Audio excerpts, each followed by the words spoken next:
सुप्रभात। मैं जगेंद्र राणा। गुरु अनंत गुरु कृपा अनंता, यह हमारी आज की आध्यात्मिक चर्चा का विषय। गुरु अनंत गुरु कृपा अनंत। परम संत सदगुरु श्रीमान डॉक्टर कृष्ण स्वरूप जी सक्सेना के शब्दों में गुरु हाड़मास का नहीं होता। ये कथन इस परिप्रेक्ष्य में भी सच्चा और सार्थक है कि गुरु को जो केवल शरीर रूप में पूजते हैं वह शरीर तक ही सीमित रहते हैं। भगवान श्री राम के संदर्भ में तुलसी का कथन है कि चिदानंदमय देह तुम्हारी, चिदानंदमय देह तुम्हारी। निश्चित देह और मूर्ति पूजकों के लिए भी एक कठिन चुनौती भरी पंक्ति होनी चाहिए। ईश्वर भक्तिवश चाहे श्रोताओं या पाठकों का ध्यान न जाए, किंतु शुद्ध वैचारिक और आत्मिक साधकों के लिए अधिक प्रत्यक्ष और बहुत क्रम प्रत्यक्ष यह तथ्य चरम सत्य है कि गुरु की देह जीवित जागृत भी सच्चित और आनंदमयी ही होती है। लेकिन केवल गुरु के चरण पकड़कर घंटों बैठे रहना मूर्खता की निशानी है। श्रीमान जी एक सेवक को बार बार अपने पास आने से स्पष्ट मना करते थे। बहुत बाद में अनुभव हुआ कि वो ऐसा बहुत सोच विचार कर सोच समझ कर ही करते थे, क्योंकि शिशुवत अबोध शिष्य मात्र स्वरूप गुरु से अलग होना भी नहीं चाहता। तो श्रीमान जी की एक छोटी सी किंतु बहुत महत्वपूर्ण पुस्तिका है, संत वाणी संग्रह। यूँ तो विनम्रता बस उन्होंने भूमिका में स्पष्ट कर दिया कि मैंने संतों के वचनों को प्रस्तुत मात्र किया है, किंतु उक्त पुस्तक उनके समर्पित साधकों को यदि मन प्राण से ज़्यादा प्रीतिकर है तो इसलिए कि वह एक जिंदा किताब। स्वयं श्रीमान ने संत वचनों को प्रमाण देते हुए जो मर्म छूने वाली बातें उसमें लिखी हैं वो सदगुरु की प्रत्यक्ष वाणी है। जब जरूरत हो हमारी ठोक बजाकर परीक्षा करो, सारी किताबें समुद्र में फेंक दो तथा चैतन्य की धार नामक पुस्तक का एक अध्याय तो इतना सटीक, सार्थक और स्वानुभवों से भरा हुआ लगता है कि फिर कुछ भी पढ़ने समझने लिखने की जरूरत नहीं रहेगी। ऐसी पुस्तकें अपने में वेद, गीता, रामायण, उपनिषद, पुराण और कुरान सब समाहित किए हुए रहती हैं। अपना मार्ग संत मत व्यावहारिक परमार्थ का मार्ग है तथा हम तो उसके गुलामों के गुलाम हैं। उनकी कही हुई चाहे लिखी हुई पंक्तियां आज भी शिष्यों के भाव विहार अश्रु विगलित कर देती हैं। सच्चा संत ही सदगुरु होता है। सदगुरु ढूंढने से नहीं मिलता, वे तो कृपा श्रद्धा से ही किन्हीं धन्य और कृतार्थ क्षणों में घर बैठे अनायास प्राप्त या सुलभ हो जाती हैं। वह तो जीवन भर उनकी कथनी और कहनी विशेषता रहनी को अपना कर ही रहना चाहिए। लेकिन ऐसा होता कहाँ है? कमीनी दुनिया को भी चाहता है और खुदा को भी। यह संभव है। दो नावों में बैठकर यात्रा नहीं की जा सकती।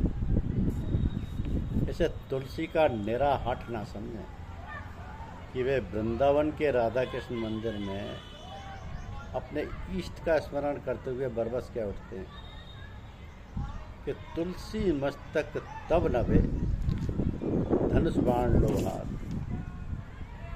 एक निष्ठ साधना बड़ी कठिन हुआ करती है। गुरु तो मालिक है, परम प्रभु है, वस्तु तो वह सच्चा पति है। मीरा के शब्दों में, मेरे तो गिरधर गोपाल जाके सर मेरा मोर मुकुट मेरा पति सोई। मेरे तो गिरधर गोपाल दूसरा ना कोई, जाके सिर मोर मुकुट मेरा पति सोई। तो संसार में सौंदर्य की कई अठलाती आकर्षक करती धाराएं हैं, दिलकश नज़ारे हैं, फूल हैं, रंग हैं, एक से बढ़कर एक मधु के चषक हैं। किंतु एक आयु में ही क्या सारे रस, रंग, स्वाद, गंध का उपभोग किया जा सकता? हजारों ख्वाहिशें दिल में, हजारों ख्वाहिशें ऐसी कि हर ख्वाहिश पे दम निकल जाने दीजिए दम। गुरु की कृपा के हरम में तो वही दाखिल होगा जिसने सिर उतार कर उनके चरणों में रख दिया है, दिल उसी दिलदार को दे दिया है जो अब सशरीर नहीं है तो क्या, जिसका दीदार तो हमने कर लिया है। वही सर्वोच्च प्रिय सत्ता है। वह शरीर था तब भी चिदानंद था, और वही नित्यावतार अब भी हमारी आत्मा, प्राण, मन और शरीर में रक्त की एक एक बूंद में रास रचा रहा है। गुरु अनंत, गुरु कृपा अनंत। जहाँ शब्दों की जरूरत नहीं, जो स्वयं शब्दातीत, गुणातीत है और सीधे मालिक से मिलौनी रखता है और अपने शिष्यों को भी, बंधुओं को भी उसी तरफ ले जाता है, उसके संबंध में क्या कहा जाए। वाणी वही मौन और शब्द निर्वच हो जाते हैं।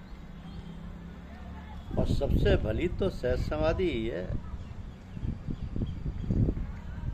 सबसे भली तो सहज समाधि है। इंद्रियातीत अनुभूतियाँ अच्छी हैं, किंतु चरित्र द्वारा उत्पन्न होने वाली चेतना इंद्रियातीत अनुभूति से कहीं अधिक श्रेष्ठ है। चरित्र ही सब कुछ है, तथा चरित्र त्याग से ही बनता है। दुख तथा आघात हमारी आत्मा की शक्ति को प्रकट कर हमारे चरित्र का निर्माण करते हैं। उनका स्वागत करो। ये जिन दैवीय स्वअवसरों का निर्माण करते हैं उन्हें देखो। जैसी कि कहावत है, हीरा हीरे को काटता है, उसी प्रकार दुख ही पार्श्विक प्रवृत्तियों को जीतता है। धन्य है दुख। महाभक्तिमती कुंती ने प्रभु से प्रार्थना की थी कि उसके भाग में सदा दुख ही पड़ते रहें, जिससे कि वह सदा प्रभु का स्मरण करती रह सके। वत्स, उसकी प्रार्थना ही सच्ची प्रार्थना थी। तुम भी उसी प्रकार प्रार्थना करो। यदि तुम मुझसे प्रेम करते हो तो यह जान लो कि दुख तुम्हें मेरे और अधिक निकट लाएगा और तुम्हारा श्रेष्ठ व्यक्तित्व प्रकट हो जाएगा। तुमने आध्यात्मिक जीवन का एक पथ स्वीकार किया है, उस विषय में धर्मांध क्यों होते हो? ईश्वर प्राप्ति केवल एक ही उपाय से नहीं होती, सभी पंथों से उन्हें पाया जाता है। जहाँ कहीं भी महिमा और महत्ता है, प्रभु स्वयं वहाँ प्रकट है। सभी दीवारों को ढहा दो, तुम्हारे लिए कोई विशेष सीमा निर्धारित नहीं की। सर्वतोमुखी बनो। तुम्हारा संपूर्ण कर्तव्य आत्मपूर्णता में ही है। सब विचारों को छोड़कर केवल एक ही विचार का उपदेश देने की आज्ञा तुम्हें किसने दी? बल्कि तुम्हें उपदेश देने की आज्ञा ही किसने दी? मैंने अल्प मात्रा में तुम्हारी आंखें खोली, उसके पूर्व तुम्हारी दृष्टि ढकी हुई थी। अब तुम ये जान पा रहे हो कि दूसरों को शिक्षा देने के पूर्व स्वयं अपने को प्रशिक्षित करना आवश्यक है। अहंकार के प्रति सावधान रहो। तथा कथित निस्वार्थता तथा कार्य करने की इच्छा के पीछे यही गहरा बैठा अहंकार है। वस्तुतः अहंकार ही सबसे बड़ा अभिशाप है। पहले स्वयं को अहंकार रहित करो। चंचल मन के साथ दूसरों की भलाई करने की आशा तुम कैसे कर सकते हो?